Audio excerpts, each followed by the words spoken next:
took so much time away from your family? That's an incredible question.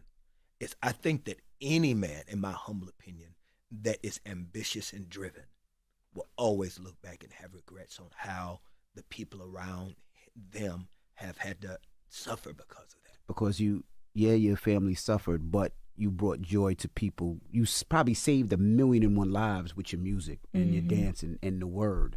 But you might have hurt a couple in the family because you weren't there. So how does that balance out? And you know, as a father that works a lot, I feel that sometimes. It's like, damn, should I be home during this time? But I gotta pay bills. See, Den of Kings, because y'all talked about this on the show. Yeah. Ooh, boy. You know, you have many regrets.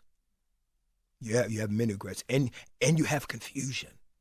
It's because it's almost like if you were not driven, if you were not a dog, if you didn't have that attitude, then you wouldn't have been what you are. But you also know that many around you, whether it's your wife or your kids, that they've suffered a lot, that they've gone through a lot because it comes with a heavy price.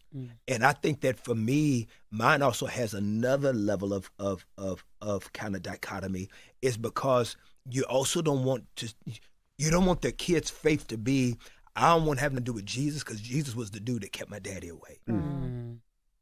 So I'm trying, you've also tried to have that nuance space in that too. Now, the beauty of my children is their mother.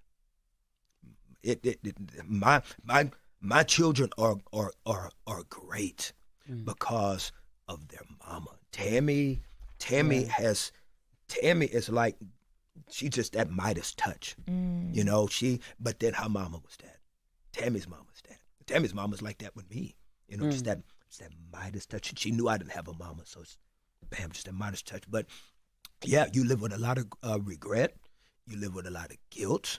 You live with a lot of questions. You live with that internal war of missing things and wondering what it would have been more like for you to be at home. But then at the same time, you also that dude that wakes up in the middle of the night with dreams and ideas and ambitions and songs. Like I wake up in the middle of the night with songs and I'm at a basketball game and I got to step outside to put something in my phone because if that song don't work, then I can't pay for that school and I can't pay for that college. I can't pay for that your new car you want after you graduate. It's like, there's that tension. Right. It's because people are blessed by your sacrifice, but then they're also hurt by your sacrifice.